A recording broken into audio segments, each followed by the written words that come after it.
Okay guys, सो जो अब हमारा नेक्स्ट टॉपिक है वो है ideal solution and non ideal solution. ठीक है, मैंने आपको आखिरी बार लास्ट टाइम भी कहा था, जिसमें मैंने आपको समझाया था कि रॉल्स लॉ के डेरिवेशन के बाद मैं जो मेरा इस वीडियो का पहला पार्ट है, उसका जो आखिरी टॉपिक होगा वो ideal and non ideal solution ही होगा। ठीक है, तो मैं इन दोनों को बिना टाइम वेस्ट किए जल्दी से एक्सप्लेन करता हूं। ठीक है, तो जैसा कि यहाँ पे आप देख सकते हो, मैंने आइडियल सॉल्यूशन और नॉन आइडियल सॉल्यूशन में ना की डिफरेंस लिखे हुए हैं। होता क्या है कि हमारे पास बोर्ड में आइडियल और नॉन आइडियल दोनों पे की डिफरेंस आते ही आते हैं, या दोनों नहीं आएंगे या कोई एक आएगा, या फिर इनके की डिफरेंस कोई ना कोई एमसीक्यूज में, एक मार्क्स में, या कैसे भी क्वेश्चन पूछ सकते हैं। ठीक है, तो आज हम इनको क्लियर करते हैं। जरा आप देख सकते हो आइडियल सॉल्यूशन क्या होते हैं, और यहाँ पे मैंने डेफिनेशन भी लिखी हुई है। देखो, अगर मैं आपसे कहूं कि कोई इस टाइप के सॉल्यूशन जो क्या कर सकते हैं, आपके पूरे इंटायर टाइम, मतलब चाहे कंसंट्रेशन हो चाहे टेम्परेचर हो, हर टाइम पे कैसा भी हो, अगर वो रॉड्स लॉ को ओबे कर रहे हैं, अगर आपको कोई भी ऐसे सब्सटेंस जो कि इंटायर, चाहे कंसंट्रेशन कैसा भी हो चाहे टेम्परेचर कैसा भी हो, अगर वो रॉड्स लॉ को ओबे कर रहे हैं, इट मींस वो आइडियल सॉल्यूशन है। अगर मैं इसी को उल्टा कर दूं तो मैं बोलूंगा कि ऐसे सब्सटेंस चाहे किसी भी टाइप की कंडीशन क्यों ना हो, बट वो रॉल्स लॉ को ओबे नहीं करते हैं, तो आप कह सकते हो वो नॉन आइडियल सॉल्यूशन है। ठीक है, ये तो इनकी छोटी मोटी डेफिनेशन है, बट अब जो पॉइंट्स है वो काफी इंपॉर्टेंट पॉइंट्स है। बड़े ध्यान से देख रहा हूं, आपको ऑलरेडी पता है अगर रॉल्स लॉ जो होता है, मतलब वो ओबे किया जाता है आइडियल सॉल्यूशन के थ्रू, तो इट मींस रॉल्स लॉ के सारे एक्सप्रेशन ओबे किए जाएंगे आइडियल सॉल्यूशन के थ्रू। सारे एक्सप्रेशन आपको ऑलरेडी पता है क्या होते हैं, जैसे कि डेल्टन्स लॉ पार्शियल प्रेशर का एक्सप्रेशन होता है, इसमें हम कहते हैं P total equal to P A plus P B. फिर उसके बाद जब हमें पता होता है कि पी ए की वैल्यू क्या होती है, ठीक है, तो पी ए की वैल्यू क्या होती है, pure form of vapour pressure substance A into mole fraction of A, और यहाँ पे बी का भी आपको ऑलरेडी पता है क्या होता है, pure form of vapour pressure of substance B into mole fraction of B. तो इट मींस ये सारे के सारे एक्सप्रेशन जो हम रॉल्स लॉ में डिराइव कर चुके हैं ऑलरेडी, ये आइडियल सॉल्यूशन उसको ओबे करते हैं। ठीक है, अब आते हैं हम जरा अपने की पॉइंट्स जो होते हैं हमारे। Change in volume is equal to zero, इसका मतलब क्या है भाई? इसके लिए मैंने आपको एक थोड़ा सा एग्जांपल यहाँ पे दिया हुआ है।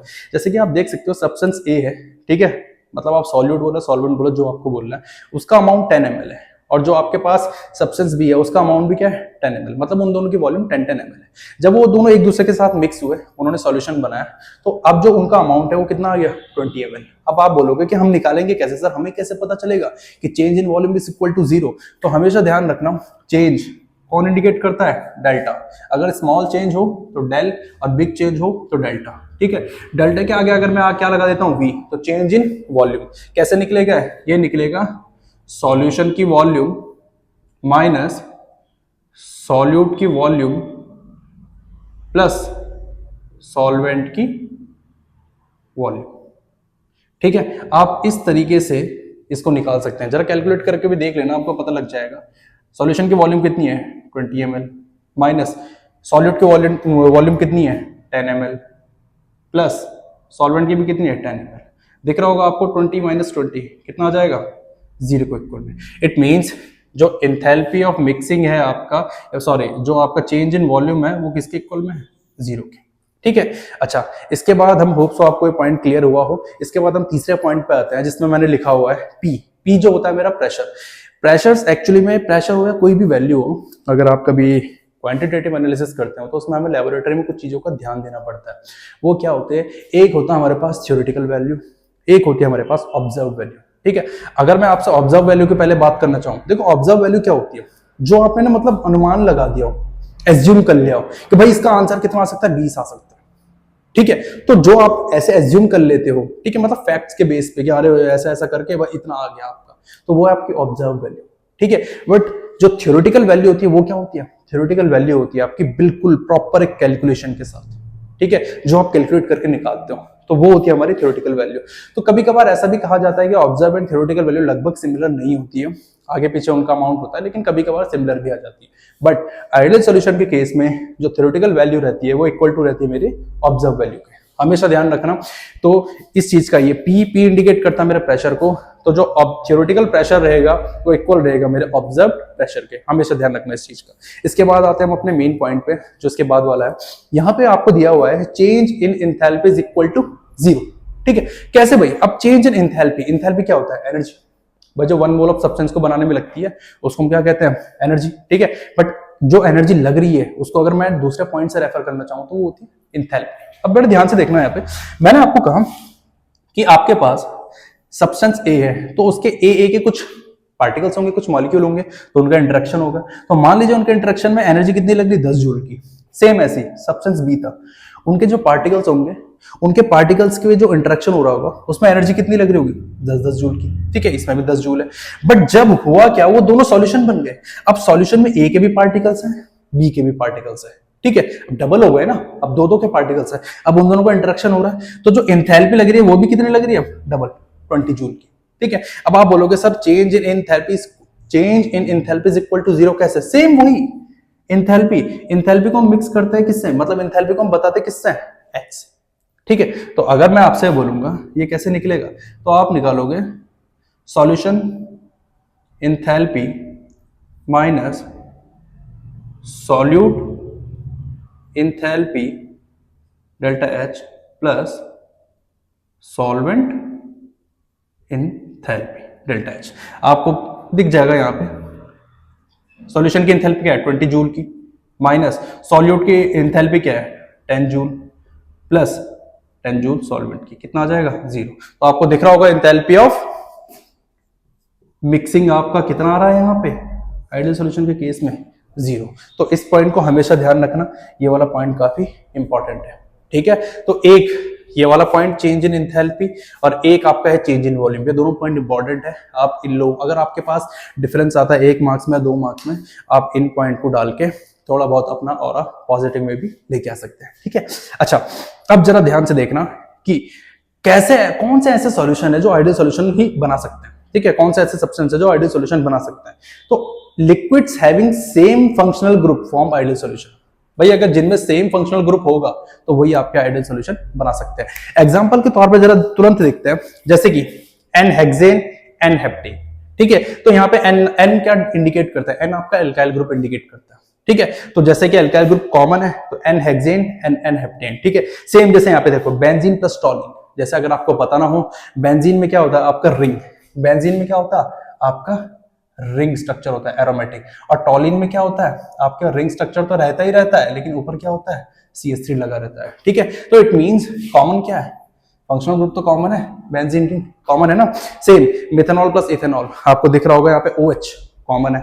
ठीक है, ethyl chloride, ethyl bromide, same आपको दिख रहा होगा हेलोजन, जो हेलोजन्स होते हैं हमारे वो क्या है, कॉमन है। ठीक है, तो इस तरीके से ध्यान रखना, कभी भी अगर आपको एग्जाम में कोई भी ऐसा बाई चांस मान लीजिए बोर्ड में ऐसे क्वेश्चंस आ जाते हैं, आपको एमसीक्यूज में दे रखा है, किसी में दे रखा है 2 टाइप के सब्सटेंस है, बताइए ये आइडियल सॉल्यूशन फॉर्म कर रहे हैं या नॉन आइडियल सॉल्यूशन फॉर्म कर रहे हैं, तो आपको बस उनमें चेक करना है, अगर उनके आसपास उन दोनों में कोई भी एक फंक्शनल ग्रुप कॉमन आ रहा है तो इट मींस वो आइडियल सॉल्यूशन फॉलो कर, ठीक है, या फिर आइडियल सॉल्यूशन बना रहे हैं। सेम इसी का उल्टा आप नॉन आइडियल सॉल्यूशन में बोल सकते हो। देखो जो जो आपने पॉइंट यहाँ पे लिखे हैं ना, उसी का आप उल्टा यहाँ पे लिख देना, आपका काम हो जाएगा। ठीक है, जैसे कि अगर आपको पता है ये रॉल्स लॉ को ओबे नहीं करता तो उसके एक्सप्रेशन को क्यों ओबे करेगा, इसलिए मैंने इज नॉट इक्वल टू का साइन लगाया। समझ रहे हो ना अपनी बात को? ठीक है, जैसे theoretical is not equal to observe, same मैंने बोला जो प्रेशर होगा आपका थ्योरेटिकल प्रेशर होगा is not equal to observe pressure के। फिर तीसरा पॉइंट आप देख सकते हो, change in volume is not equal to 0। भाई साफ सीधी बात है ना, वॉल्यूम 0 से ऊपर ही आएगी, चेंजेस तो होंगे ही होंगे। ठीक है, और change of enthalpy of mixing, ठीक है, इज नॉट इक्वल टू 0। मतलब जो जो पॉइंट आपने यहाँ पे लिखे हैं वो सारे के सारे पॉइंट आप यहाँ पे वाइस वर्सा, उल्टा वाइस वर्सा तो नहीं बोलूंगा, उल्टा आप यहाँ पे लिख सकते हो। ठीक है, अब अगर आप इससे पहले सोचो कि मैंने यहाँ पे एग्जाम्पल क्यों नहीं लिखा है, तो इसके बाद अब मैं जब नॉन आइडियल सॉल्यूशन है ना, थोड़ा इसकी डिटेल में चलते हैं। ज्यादा डिटेल नहीं है, थोड़ा बहुत है, थ्योरेटिकल पार्ट है, तुरंत इसको खत्म करते हैं और अपनी इस वीडियो का जो आखिरी टॉपिक है उसको भी खत्म करके फिर अपनी हम नई दूसरी वीडियो को लेके आएंगे। ठीक है, चलो आप इसका स्क्रीनशॉट ले सकते हो और आप अच्छे से इसको नोट कर लीजिए।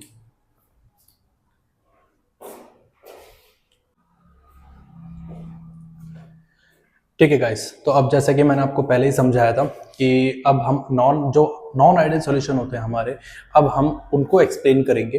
अब बड़े देखो बहुत सिंपल टर्म है, मैंने ऑलरेडी पहले से यहाँ पे लिखा हुआ आप लोगों के लिए। ठीक है, और बहुत ही ऐसा थ्योरेटिकल है, कोई ऐसा घबराने वाली चीज नहीं। देखो नॉन आइडियल सॉल्यूशन जो होता है ना, एक्चुअली में वो हमारे 2 पार्ट में डिवाइड होता है।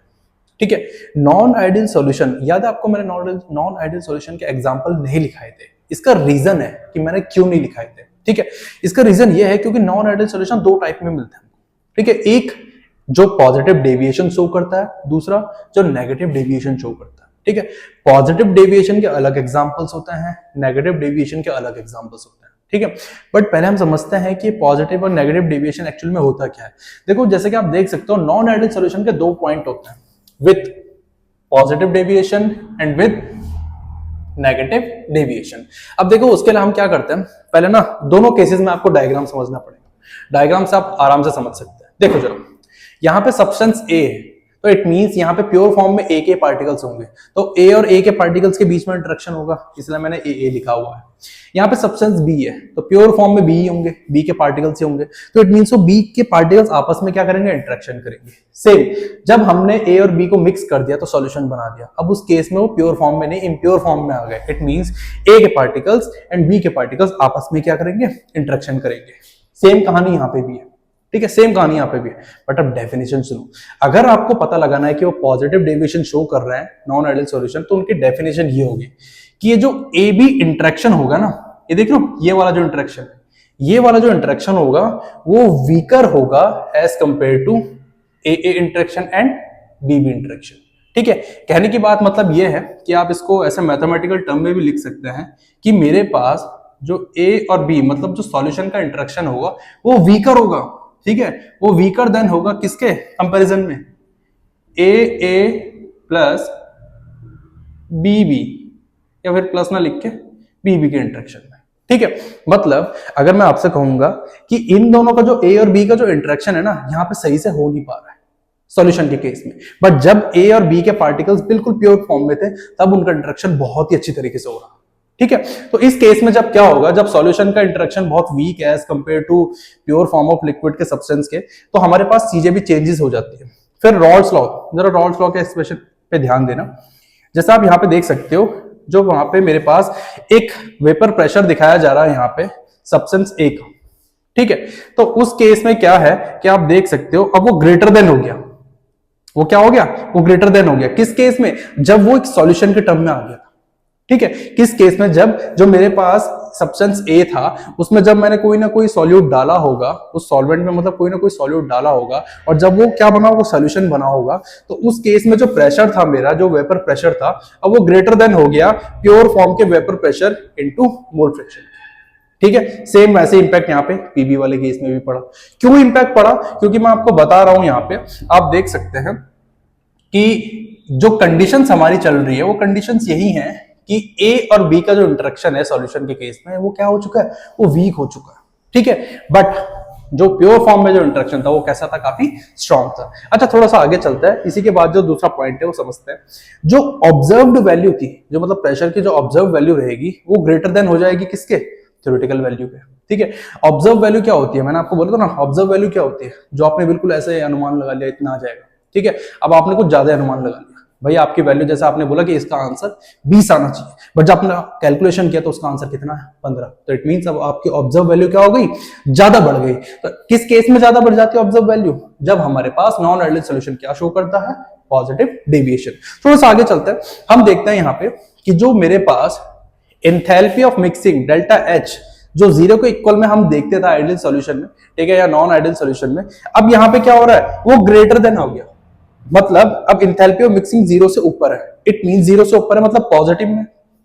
भाई जीरो से नीचे क्या होता है, नेगेटिव, जीरो से ऊपर क्या होता है, पॉजिटिव। अब अगर जीरो से ऊपर में एंथैल्पी ऑफ मिक्सिंग पॉजिटिव में जा रही है, मतलब ज्यादा एनर्जी लग रही है अगर सॉल्यूशन में मिक्स कर रहे हैं, ठीक है, तो इट मींस क्या होगा, अब वो जो वैल्यू दिखाएगा आपको एंडोथर्मिक वैल्यू दिखाएगा या फिर एंडोथर्मिक रिएक्शन को दिखाएगा। क्यों, आपको पता होना चाहिए, एक्सोथर्मिक जो रिएक्शंस होती हैं वो क्या, हीट को हमारी रिलीज करती हैं, और एंडोथर्मिक रिएक्शंस हमारी हीट को क्या करती है, एनर्जी को एब्जॉर्ब करती हैं, ठीक है। इसी वजह से देखो यहाँ पे पॉइंट कंफ्यूज नहीं होने, जो छोटे मोटे मैंने जो पॉइंट लिखे हुए हैं ये सारा बस आपको थोड़े बहुत याद करने पड़ेंगे, क्योंकि इनके बीच में डिफरेंस कभी कभार आ जाता है, ठीक है। तो बस सिंपल सा टर्म है, मैंने आपको वैसे ही बोला है कि जो एंथैल्पी ऑफ मिक्सिंग है वो आपका क्या रहेगा, जीरो से ग्रेटर हो जाएगा। अगर आप बोलोगे कि क्यों हो रहा है, तो आपको दिख रहा होगा ए और बी का इंटरेक्शन वीकर, वीकर मतलब पता है क्या होता है, वीकर मतलब हम मिक्स ही नहीं हो पा रहे हैं, मिक्स ही नहीं हो पा रहे, ठीक है। आप उनको कर लगे हुए हो बिल्कुल प्रेशर बढ़ाने पे, लेकिन वो ढंग से मिक्स हो ही नहीं पा रहे क्योंकि उनका इंटरेक्शन क्या है, वीकर है, ठीक है। तो जिस वजह से यहाँ पे तभी तो देखो, तभी तो हमारे पास सॉल्यूशन का प्रेशर बढ़ा, देख सकते हो आप, सॉल्यूशन का प्रेशर जो था वो बढ़ा, क्यों बढ़ा? क्योंकि हमारे पास जो इंटरेक्शन है वो बहुत वीकर है। किसकी? सॉल्यूशन के केस में ए और बी के पार्टिकल्स की। हाँ, जब वो प्योर फॉर्म में थे तब तो उनकी इंटरेक्शन बहुत अच्छी थी, लेकिन इम्प्योर फॉर्म में आते उनकी इंटरेक्शन वीक पड़ गई। तो जिस वजह से जो इंथैल्पी ऑफ मिक्सिंग है मेरा, वो भी क्या इंक्रीज हो गया, उसमें ज्यादा एनर्जी लगने लग गई। अगर मेरे को उनको मिक्स करना है अच्छे से तो मेरे को जो अपनी एनर्जी है वो ज्यादा लगानी पड़ेगी। तो उस केस में जो मेरी वैल्यू जाएगी इंथैल्पी ऑफ मिक्सिंग की, वो पॉजिटिव में जाएगी। मतलब अब वो हीट को क्या करेगा? एब्जॉर्ब करेगा, और एब्जॉर्ब करने का मतलब अब रिएक्शन कैसी शो करेगी? एंडोथर्मिक। सेम आगे चलते हैं। Delta V is greater than equal to 0, या इक्वल टू नहीं बोलूंगा, ग्रेटर देन 0 बोलूंगा मैं। तो V, डेल्टा V मतलब जो चेंज इन वॉल्यूम है वो भी आपकी 0 से ऊपर हो गई। मतलब यार वॉल्यूम में चेंजेस तो हुए, वॉल्यूम में चेंजेस तो हुए हैं और वो बड़ी है, वॉल्यूम आपकी बड़ी इंक्रीज हुई है 0 से ऊपर। तो कैसा? पॉजिटिव में तो बढ़ रही है ना? तो इसलिए मैंने यहाँ पे पॉजिटिव शो किया है। अब उसके बाद एग्जाम्पल के फॉर्म में देखो, इसमें ना हमेशा ध्यान रखना जो एग्जाम्पल्स होते हैं वो पेयरिंग में आते हैं। ठीक है, तो पेयरिंग में याद करना आपके लिए सबसे बेस्ट रहेगा, जैसे कि मेथनॉल प्लस वाटर, ठीक है, एंड मेथनॉल प्लस CCl4। अगर आप देखोगे तो methanol plus water and methanol plus CCl4 होता है मेरा कार्बन टेट्राक्लोराइड। ठीक है, इन दोनों के केस में हमको कैसा डेविएशन शो देखने को मिलता है? Positive deviation. क्योंकि जब भी मैं मेथनॉल प्लस वाटर को मिक्स करने जाऊंगा तो हमेशा ध्यान रखना उस केस में मेरा जो प्रेशर होगा सॉल्यूशन का वो इंक्रीज हो जाएगा। ठीक है, as compare to pure form के वेपर प्रेशर से। दूसरी मेन चीज हमेशा ध्यान रखना कि क्या कहते हैं उसे, इंटरेक्शन जो AB का इंटरेक्शन रहेगा, मतलब मेथनॉल प्लस वाटर का जो इंटरेक्शन रहेगा वो वीकर होगा as compare to methanol interaction and water के पार्टिकल्स के इंटरेक्शन। ठीक है, तो सेम यहाँ पे जरा दूसरा देखना, methanol plus carbon tetrachloride CCl4। देखो कार्बन टेट्राक्लोराइड एक नॉन पोलर सब्सटेंस होता है। ठीक है, हम इन दोनों को मिक्स करने जा रहे हैं, ऑब्वियस सी बात है इंटरेक्शन उनका फिर से वही सेम कहानी, वीक ही रहेगा, तो वो पॉजिटिव डेविएशन शो करेंगे और उनके केस में आपको ये सारी की सारी चीजें देखने को मिलेंगी। ठीक है, तो ये तो इनके छोटे मोटे एग्जाम्पल है, याद कर सकते हैं। बट अब हम चलते हैं विद नेगेटिव डेविएशन। देखो जो जो आपने यहाँ पे किया है ना, उसी का आप अपोजिट नेगेटिव डेविएशन में कर लीजिए। देखो इसमें बहुत सिंपल है कि अगर मैं कह रहा हूं यहां पे पॉजिटिव डेविएशन के केस में AB इंटरेक्शन जो था वो वीकर था as compare to AA interaction and BB interaction, तो यहां पे उल्टा है।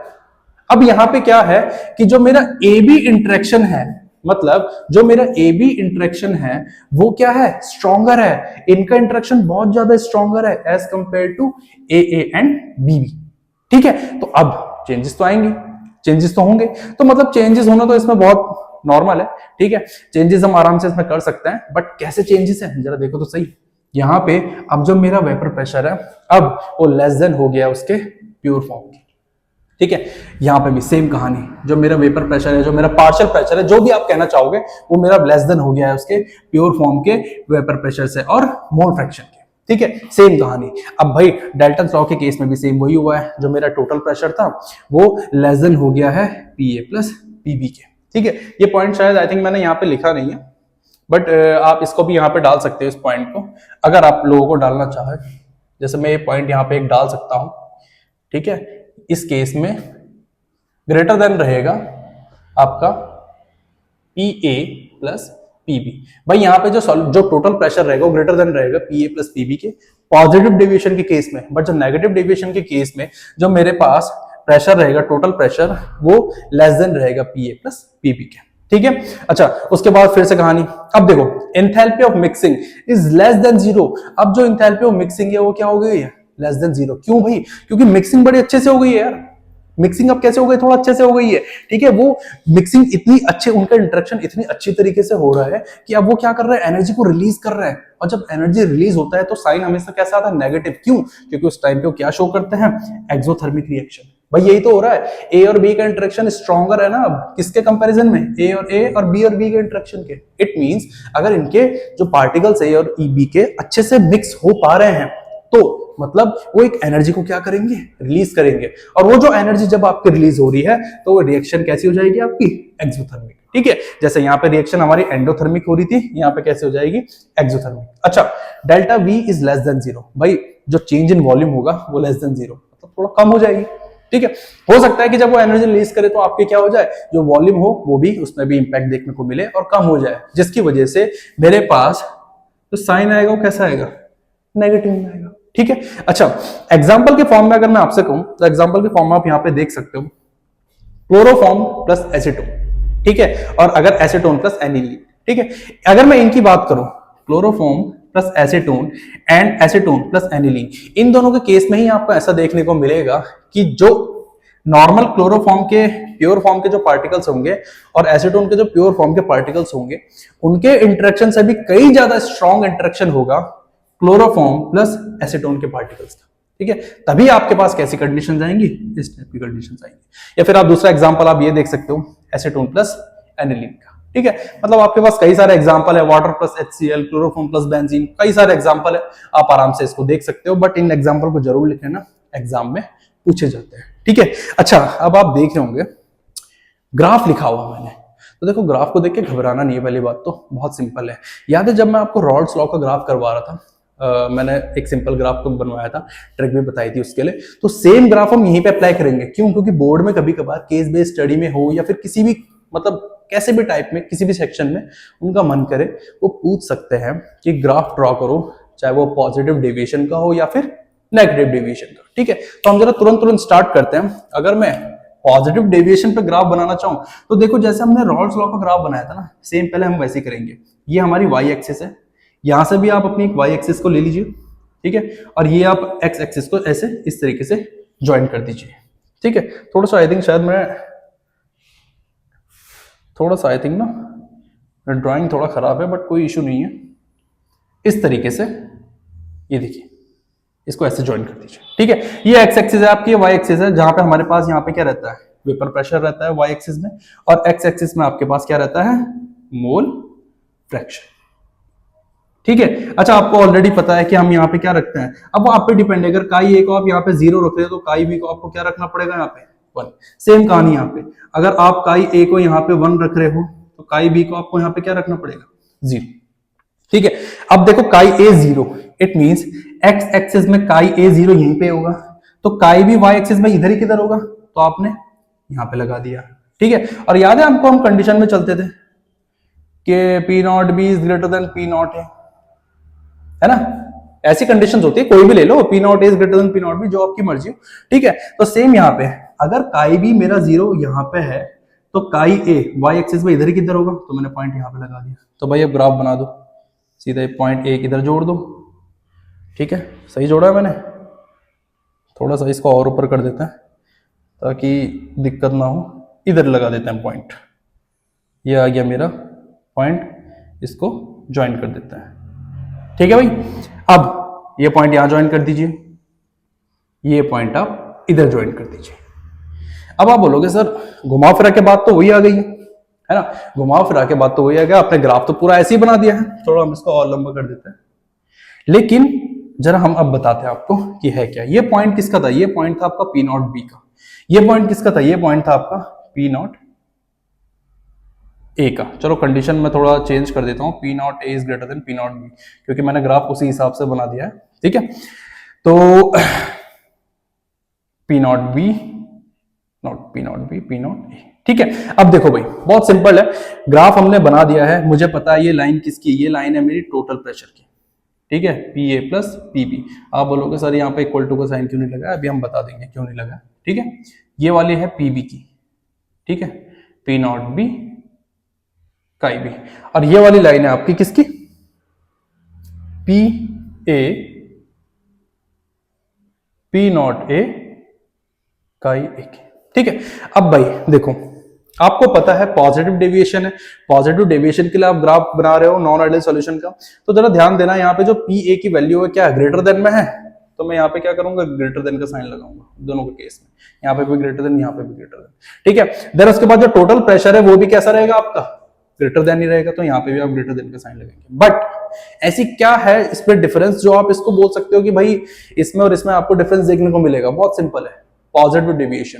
तो पॉजिटिव डेविएशन में हमेशा जो स्लोप होता है ना वो ऊपर की साइड उठेगा, कुछ इस तरीके से, ये पहला स्लोप आ गया ऊपर इनका ऐसे, ठीक है। सेम इसका भी ऊपर की साइड में उठेगा, ये आ गया इनका स्लोप, सेम इधर इसका भी जो उसका स्लोप उठेगा ये इस तरीके से उठेगा, ये देख लो, ठीक है, हमेशा ध्यान रखना अगर आपको पॉजिटिव डेविएशन के लिए ग्राफ बनाना है तो देखो कितना सिंपल है। अगर आपको रॉल्स लॉ का ग्राफ अच्छे से आता है बनाना, ठीक है, तो आप आराम से इसका जो पॉजिटिव डेविएशन है उसके लिए ग्राफ बना सकते हो। कितना सिंपल है, देखो बस आप स्लोप क्या कर दो, स्लोप आप ऊपर की साइड में इस तरीके से ड्रॉ कर दो। सेम कहानी मेरी यहां पे है, कुछ चेंजेस नहीं है। देखो सेम कहानी मेरी यहां पे है, मैंने यहां पे क्या किया, ये एक्स एक्सिस, सॉरी ये वाई एक्सिस, ये वाई एक्सिस, ये आपकी क्या हो जाएगी एक्स एक्सिस, ये हो जाएगा आपका मोल फ्रैक्शन। ठीक है, चलो यहां पे मैं दूसरे तरीके से ग्राफ बना के दिखा देता हूं। जैसे यहां पे मैंने काई ए को 0 रखा, तो यहां पे मैं दूसरे तरीके से, कैसे, काई ए को मैं यहां पे क्या रख देता हूं, यहां पे रख देता हूं काई ए को 1, यहां पे काई बी को क्या रख देता हूं 0, यहां पे क्या रख देता हूं मैं काई ए को 0, यहां पे क्या रख देता हूं काई बी को 1। ठीक है, अब भाई देखो पॉइंट बनाना है, देखो कितना सिंपल है। काई बी आपका 0 अगर एक्स एक्सिस में है तो काई ए आपको वाई एक्सिस में इधर किधर होगा, अगर काई ए आपको वाई एक्सिस में इधर किधर होगा तो मैंने यहां पे लगा दिया पॉइंट। ठीक है, और इसको मैं नाम दे देता हूं पी नॉट ए। क्लियर है भाई, क्लियर है, ठीक है, चलो भाई। और कंडीशन हम यहां पे चला लेते हैं कि P nought A is greater then, not P nought A, P not B is greater than P nought ए। भाई क्लियर है, कोई दिक्कत ही नहीं है। मैं जरा बी को थोड़ा अच्छे से बना देता हूं। ठीक है भाई, अब देखो जरा, तो सेम यहां पे इधर देखो, आपने बोला सर काई ए मेरा एक्स एक्सिस पे 0 है, तो वाई एक्सिस में इधर ही किधर होगा उसका पॉइंट, तो मैंने पॉइंट बिल्कुल कहां पे बना दिया, मैंने पॉइंट बना दिया यहां पे। ठीक है, तो अब जरा इन दोनों को ज्वाइन कर दीजिए। ठीक है, आपको दिख गया होगा ये पॉइंट कौन सा है, ये पॉइंट है पी नॉट बी का। ठीक है, बाकी आपको पता ऑलरेडी क्या करना है, इसमें तो कोई दिक्कत ही नहीं होनी चाहिए। ठीक है, ये वाली जो लाइन थी, ये वाली जो मेरी लाइन थी पी टोटल की थी, है ना, P A plus P B, ये वाली जो लाइन है पी ए की है, तो मैं इसको कर देता हूं P A, P nought A chi A. ये वाली लाइन जो है मेरी P B, P not B chi B, इसकी बना देते हैं, है ना भाई। अब देखो जरा यहां पे साइन कैसा आएगा, क्योंकि नेगेटिव डेविएशन था तो यहां पे जो मेरा वेपर प्रेशर जा रहा था या जो मेरा पार्शियल प्रेशर जा रहा था लेस देन जा रहा था प्योर फॉर्म के कंपैरिजन में, तो मैं लेस देन का ही साइन लगाऊंगा।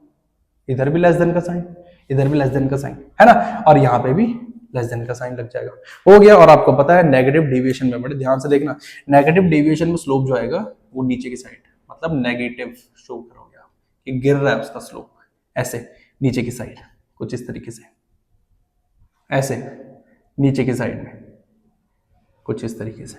देखो कितना सिंपल है। तो यही था आपका क्या, non ideal solution for positive deviation and negative deviation.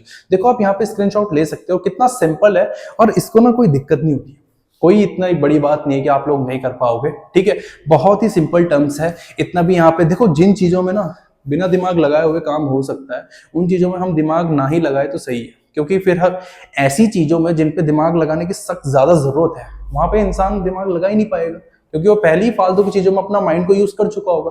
भाई यहाँ पे क्या है, यहाँ पे आपको बस छोटे मोटे टर्म्स ही तो याद करना है। ठीक है, ये छोटे मोटे टर्म्स है, आप इनको याद करिए, आप इनको समझिए। ठीक है, वीडियो को चाहे आप पीछे पीछे रिवाइंड करके देख सकते हैं, बट आपको यहाँ पे सारे के सारे पॉइंट मैंने पहले से ही क्लियर करके रखे हुए हैं, एंड होप सो आपको ये ग्राफ इन दोनों का अच्छे से क्लियर हुआ। ठीक है, तो आप इनका स्क्रीनशॉट ले सकते हैं।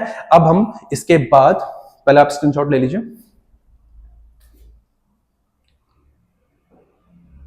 ठीक है, तो इसके बाद अब हम क्या करेंगे, इस जो हमारे पहली पार्ट है सॉल्यूशन चैप्टर का, जो पहला पार्ट है, इसका अब हम आखिरी टॉपिक लेके आते हैं, जो कि होता है हमारा एजियोट्रॉपिक मिक्सचर।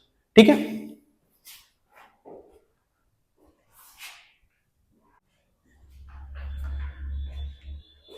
ठीक है गाइस, तो अब हम जो आखिरी टॉपिक है पार्ट 1 का, उसको खत्म कर लेते हैं। ठीक है, और आखिरी टॉपिक है क्या, जरा यहाँ पे देखना। अच्छा, इस टॉपिक को ऐसा वैसा मत समझना, ये भले सिंपल एंड थ्योरेटिकल है, बट इसके चांसेस होते हैं आने के, एंड काफी एग्जाम्स में, चाहे बोर्ड के काफी 5 या 6 साल के पेपर अगर आप पीछे रिवाइंड करके देखोगे तो उनमें आपको देखने को मिलेगा, किसी न किसी सेट में आपको ये क्वेश्चन जरूर देखने को मिलता है, या तो फिर एजियोट्रॉपिक मिक्सचर क्या होता है, या तो फिर ये देखने को मिलेगा आपको, या फिर आपको ये देखने को मिलेगा कि मिनिमम बॉइलिंग पॉइंट एजियोट्रॉप्स क्या होते हैं, या मैक्सिमम बॉइलिंग एजियोट्रॉप्स क्या होते हैं, या फिर उनके एग्जांपल्स क्या होते हैं, इस टाइप के क्वेश्चंस। ठीक है, तो फिलहाल हम इनको समझते हैं। देखो थ्योरेटिकल है। First of all azeotropic mixture क्या होते हैं उनको समझिए। ठीक है भाई। देखिए इस टाइप के सब्सटेंस, किसी भी ऐसे टाइप के सब्सटेंस जिनका कंपोजिशन या फिर जिनका अमाउंट या कंसंट्रेशन चाहे लिक्विड फेज हो या फिर कन्वर्ट होके वो वेपर फेज बन जाए, दोनों के केस में क्या रहेगा, सिमिलर ही रहेगा। बड़े ध्यान से फिर से सुनना, मैं कह रहा हूं कुछ ऐसे टाइप के सब्सटेंस जिनका कंपोजिशन या फिर जिनका कंसंट्रेशन या फिर जिनका आप अमाउंट कह सकते हो, चाहे वो लिक्विड फेज हो या फिर वो कन्वर्ट होकर वेपर फेज में आ जाए, वेपर फेज हो, ठीक है, या फिर मतलब अलग अलग टाइप के बोल सकते हो, जैसे HCl आपका लिक्विड में भी होता है और वेपर फेज में भी होती है, ठीक है, गैस के फॉर्म में भी। तो अगर वेपर फेज या लिक्विड फेज इन दोनों के केस में इनका जो कंपोजिशन होता है वो सिमिलर होता है, तो वो आपके एजियोट्रॉपिक मिक्सचर होते हैं, ठीक है। तो जैसा आप यहाँ पे देख सकते हैं, थोड़ा यहाँ पे अब मैंने कितना शॉर्ट फॉर्म में लिखा है, देखो सबसे पहले छोटा पॉइंट है, a binary solution of liquid solute plus liquid solvent. भाई बहुत सिंपल सा पॉइंट है, तुरंत याद कर लोगे। फिक्स्ड कंपोजिशन ऑफ कंपाउंड्स, ये इंपॉर्टेंट पॉइंट है, इसको ध्यान रखना कि भाई कंपाउंड्स की जो कंपोजिशन होती है, मतलब जो अमाउंट होता है या कंसंट्रेशन होती है, वो क्या होती है, फिक्स होती है, ठीक है। बॉइल्स एट कांस्टेंट टेम्परेचर, हमेशा एक कांस्टेंट टेम्परेचर पे ही बॉइल होंगे, टेम्परेचर कम या ज्यादा नहीं होगा। फिर जो पॉइंट जो मैंने अभी आपको कुछ देर पहले बताया, composition in liquid phase and vapour phase remains same for an azeotropic mixture. अगर उनका कोई भी ऐसा एजियोट्रॉपिक मिक्सचर है, ठीक है, तो उस केस में जो एजियोट्रॉपिक मिक्सचर होगा, उस केस में चाहे लिक्विड फेज का कंपोजिशन हो या फिर वेपर फेज का कंपोजिशन हो, वो सेम ही रहेगा, वो तभी जाके आपके पास एजियोट्रॉपिक मिक्सचर कहलाएंगे, ठीक है। तो यहाँ पे आप देख सकते हैं, मैंने एग्जांपल के फॉर्म में लिखा भी है। फॉर एग्जांपल जैसे आपके पास काई ए है, ठीक है, आप वो लिक्विड फॉर्म में था, और जो वाई गामा ए है, ठीक है, मैं इसको चलो काई मान लेता हूं, इसको गामा मान लेता हूं।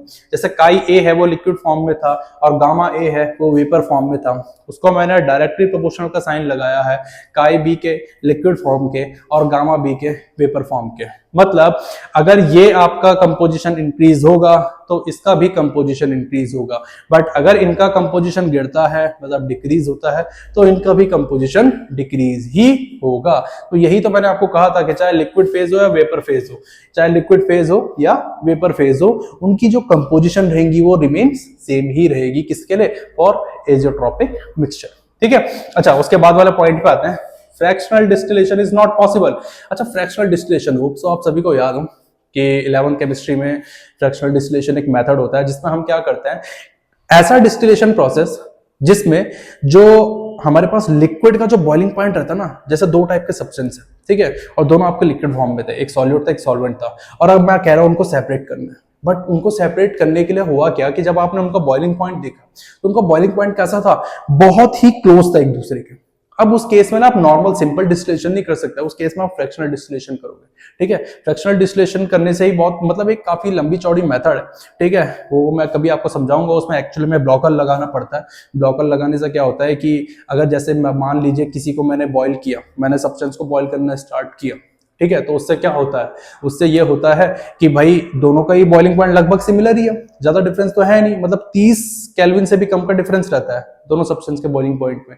तो मतलब अगर एक का बॉइलिंग पॉइंट आएगा तो कुछ देर बाद दूसरे का भी आ जाएगा ना, है ना। और अगर आपका किसी सब्सटेंस, मान लो सब्सटेंस ए का बॉइलिंग पॉइंट पहले आ गया, तो मतलब लिक्विड के जो पार्टिकल्स है वो किसमें तुरंत कन्वर्ट हो गए, वेपर फेज में, ठीक है। तो इट मीन जैसे ही वो वेपर फेज में कन्वर्ट होंगे बाहर निकलने का ट्राई करेंगे, बट वहां पे एक्चुअली में क्या होता है, जब हम कंडेंसर का यूज करते हैं तो वहां पे हम ब्लॉकर का ब्लॉकेज भी, मतलब ब्लॉकर भी लगाते हैं ताकि हमारे वो जो पार्टिकल्स वो इतनी आसानी से बाहर ना जा पाए। मतलब काफी लंबी चौड़ी प्रोसेस है वो। 11th केमिस्ट्री में जब वो मैं वीडियो डालूंगा उसमें मैं अच्छे से एक्सप्लेन करूंगा कि फ्रैक्शनल डिस्टिलेशन होता क्या है। बट फिलहाल पहले आपको बस ये समझना है, होप सो आप सभी को, आप तो वैसे भी 12th क्लास में आ गए हो, इतना तो आना ही चाहिए, ठीक है, वरना आप सभी बेवकूफ हो गए, इतना भी नहीं आता है, ठीक है। तो यहाँ पे ध्यान रखना कि fractional distillation is not possible in case of, किसके केस में, एजियोट्रॉपिक मिक्सचर के केस पे, ठीक है, आप इनको सेपरेट नहीं कर सकते। फिर एजियोट्रॉपिक्स, अगर आपको एक परफेक्ट डेफिनेशन चाहिए तो आप ये लिख सकते हो, azeotropes are the constant boiling mixture which boils at constant temperature without any change in composition। मतलब वो कुछ ऐसे टाइप के मिक्सचर होते हैं कि जिनको आप अगर बॉईल करना भी चाहोगे, आप उनको बॉईल करोगे भी तो एक तो कांस्टेंट टेम्परेचर पे ही बॉईल होंगे, बट अगर वो कांस्टेंट टेम्परेचर पे बॉईल होंगे ना तो उनकी जो कंपोजिशन है उसमें कोई भी चेंजेस देखने को नहीं मिलेगा। हमेशा ध्यान रखना, जितना अमाउंट लिक्विड फेज में होगा ना उतना ही अमाउंट क्या होगा, पेपर फेज में भी होगा। तो वहां पर आगे बात यही है, ठीक है। अच्छा, इसके दो पार्ट होता है। पहला पार्ट है मिनिमम बॉइलिंग एजियोट्रॉप्स, दूसरा है maximum boiling azeotropes. Minimum boiling azeotropes में जरा ध्यान से देखना, ये इस टाइप के नॉन आइडियल सोल्यूशन होते हैं जो कि पॉजिटिव डेविएशन को शो करते हैं। बड़े ध्यान से सुनिए, जो मिनिमम एजियोट्रॉप्स होते हैं हमारे पास, या मिनिमम बॉइलिंग एजियोट्रॉप्स जो होते हैं हमारे पास, वो क्या करते हैं, इस टाइप के नॉन आइडियल सॉल्यूशन है जो कि पॉजिटिव डेविएशन को शो करते हैं, ठीक है। और अगर आप दूसरा पॉइंट देखोगे तो जो बॉइलिंग पॉइंट होता है एजियोट्रॉपिक मिक्सचर का, किसके केस में, मिनिमम बॉइलिंग एजियोट्रॉप्स के केस में, is lower than pure component. मतलब अगर मान लीजिए कोई प्योर कंपोनेंट है आपके पास, ठीक है, और उस प्योर कंपोनेंट से मिलके आपका क्या बना, एजियोट्रॉपिक मिक्सचर बना हुआ है, तो हमेशा ध्यान रखना कि जो उस एजियोट्रॉपिक मिक्सचर का बॉइलिंग पॉइंट होगा वो लोअर देन होगा उसके प्योर कंपोनेंट से, पहली चीज तो, ठीक है। उसके बाद एग्जांपल देख सकते हो, जैसा वाटर प्लस इथेनॉल या फिर इथेनॉल प्लस क्लोरोफॉर्म। आप इन दोनों के हेल्प से, मतलब जैसे अभी हमने कुछ देर पहले जो टॉपिक पढ़ा था ना, non ideal solution, positive deviation और नेगेटिव डेविएशन, तो पॉजिटिव डेविएशन के एग्जांपल्स आप यहाँ पे भी शो कर सकते हैं, ठीक है। सेम दूसरे वाले पे आ जाइए, मैक्सिमम बॉइलिंग एजियोट्रॉप्स। देखो इसका भी सेम कॉन्सेप्ट वही है, ये इस टाइप के नॉन आइडियल सॉल्यूशन होते हैं जो कि नेगेटिव डेविएशन शो करते हैं। देखो याद रखने का तरीका, जो मिनिमम होगा वो पॉजिटिव डेविएशन शो करेगा, जो मैक्सिमम होगा एजियोट्रॉप वो नेगेटिव डेविएशन शो करेगा। सेम यहाँ पे जैसे आपके पास देखा होगा पॉजिटिव वाले के केस में जो एजियोट्रॉप का बॉइलिंग पॉइंट था वो प्योर कंपोनेंट से कम था, लेकिन यहाँ पे ज्यादा है। सिंपल सी बात है ना भाई, यहाँ पे इसका उल्टा ही तो होगा।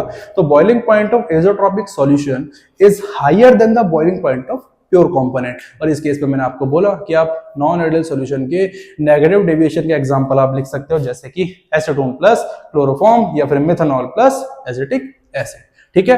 तो गाइज यही था हमारा इस पार्ट 1 वीडियो का ये आखिरी टॉपिक, जिसको मैंने बोला एजियोट्रॉपिक मिक्सचर। अब जो हमारे पास, मतलब आप बोल सकते हैं कि हमारा 50% चैप्टर लगभग कंप्लीट हो चुका है। अब जो आगे आने वाली वीडियो जो मेरा सेकंड पार्ट होगा उसमें मैं आपका कॉलिगेटिव प्रॉपर्टीज एंड वेट्स ऑफ फैक्टर को अच्छे से डिस्कस करूंगा, ठीक है। होप सो वीडियो में ज्यादा लेंथी नहीं करूंगा क्योंकि उसमें न्यूमेरिकल्स भी रहेंगे। ऐसा हो सकता है कि मैं तीसरे पार्ट में सिर्फ न्यूमेरिकल्स ही लेके आऊं, ठीक है।